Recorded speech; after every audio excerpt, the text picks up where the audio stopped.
You just crushed the Olympic standard by yourself. Take us through that race. How are you feeling about the effort? First of all, hi, Taylor.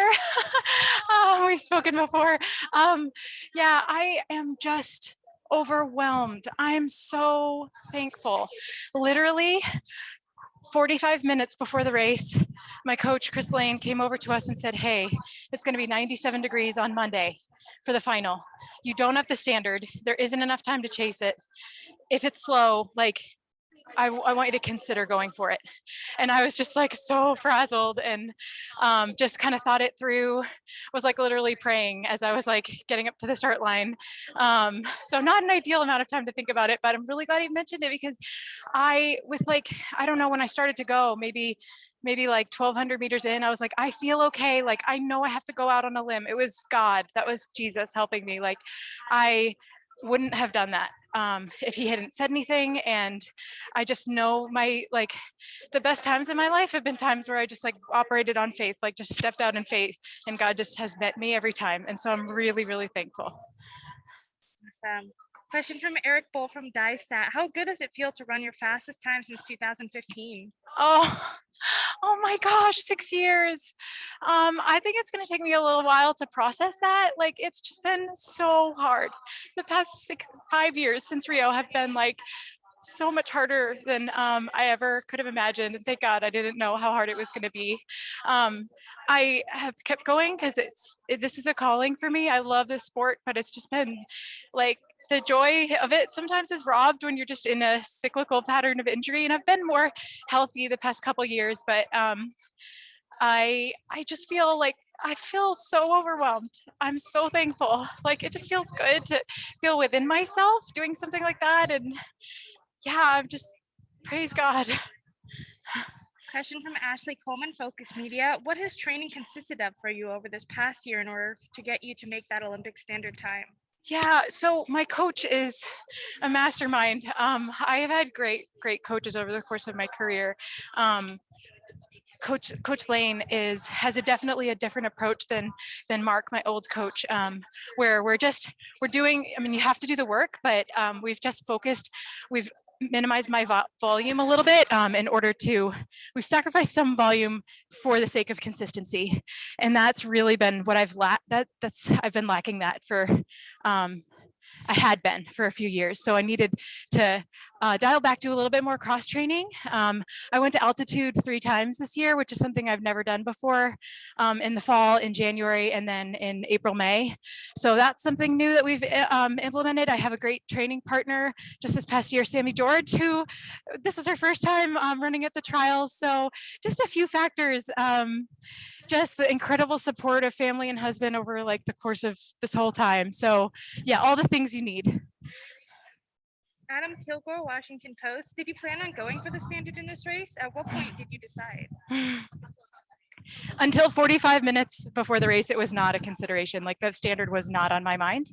For the past few months, we've sort of assumed that given the really elevated standards across the course of women's distance running, like what the times people are running now, where you're like, it's almost impossible to think that you can't, that it would be slower than 15:10, but then we saw it was going to be 97 degrees, maybe even hotter on the track. So my coach planted the idea in my mind 45 minutes before the race. And I thought to myself, if by like 800, 1,200 in, it's slow, I'm just going to like ease into it and try to just take it away. I've done that before. That was a lot of my races in college. So I knew that I had to try.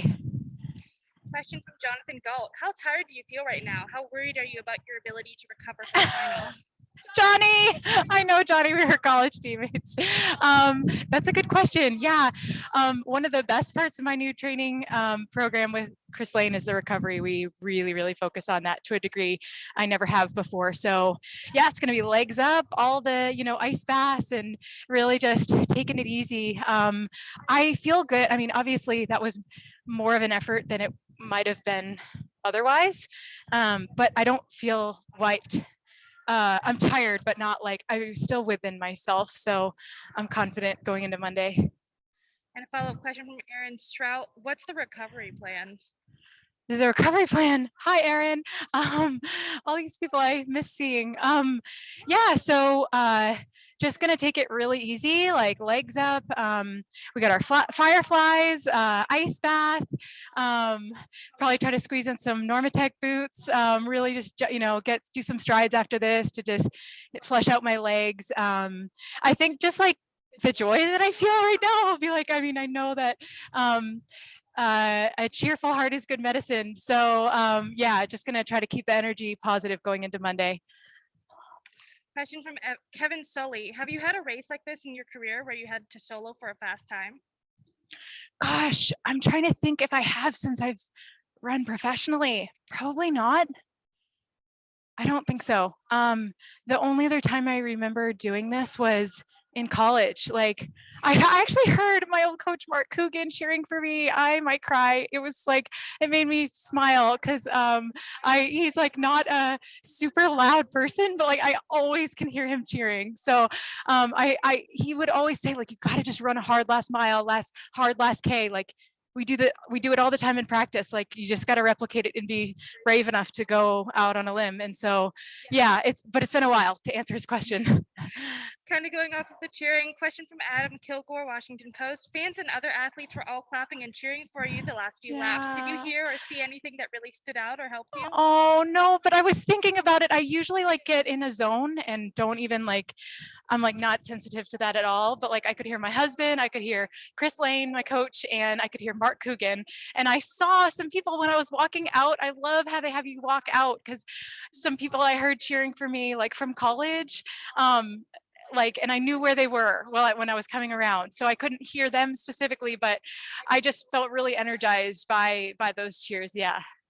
And a question from Tom Shad, USA Today. Obviously, hitting the standard is a challenge, but what's the most difficult part about leaving the pack and trying to hit a time like that solo?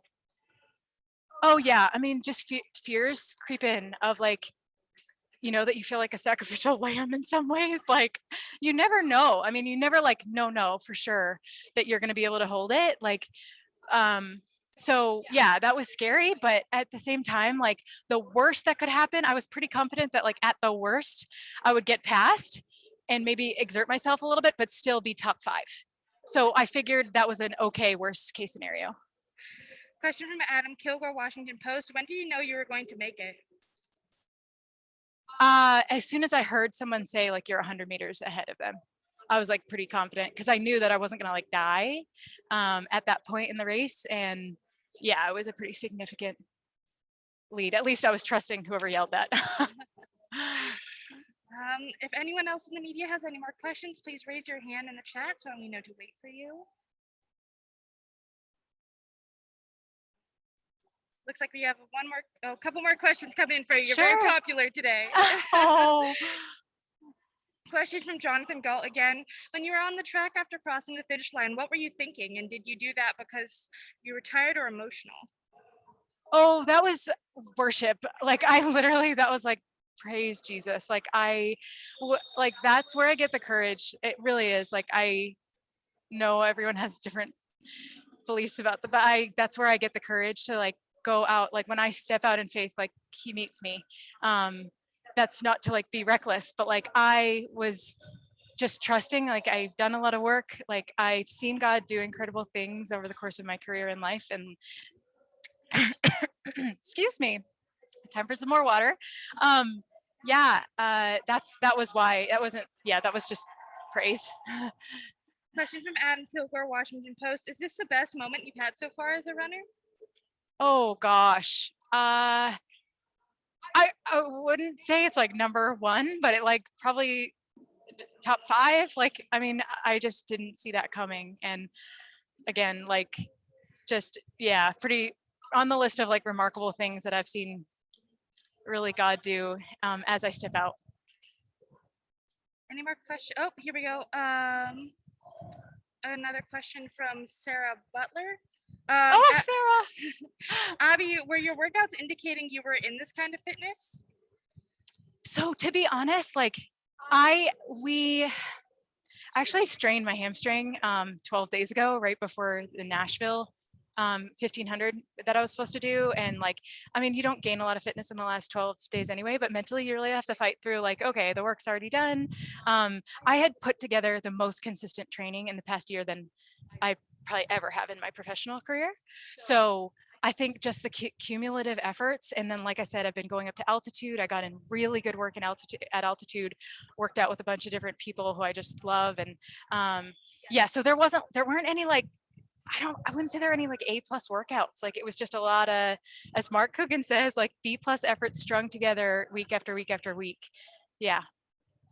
Question from Aaron Strout. How driven are you to get back to the Olympics merely because of the experience you had in Rio in 2016? Oh yeah. I mean, to be like from the bottom of my heart, like though I totally, I mean, I have goals of going back to the Olympics, I hope multiple times, and having a totally different experience. But like, I'm really grateful that that was like a supernatural experience, like what everything that happened there. And so yes, I desire and really feel called to like keep going and be back on that stage in a different capacity, but I don't feel resentful of what happened there. I just want to have another experience to add to it. Yeah. Any more questions from our media before we wrap up? Please raise your hand in the chat if you have a question. And it looks like that's all we have from our media today. Thank you so much for answering all our questions and Thank you guys. Thank you guys. We miss you being here.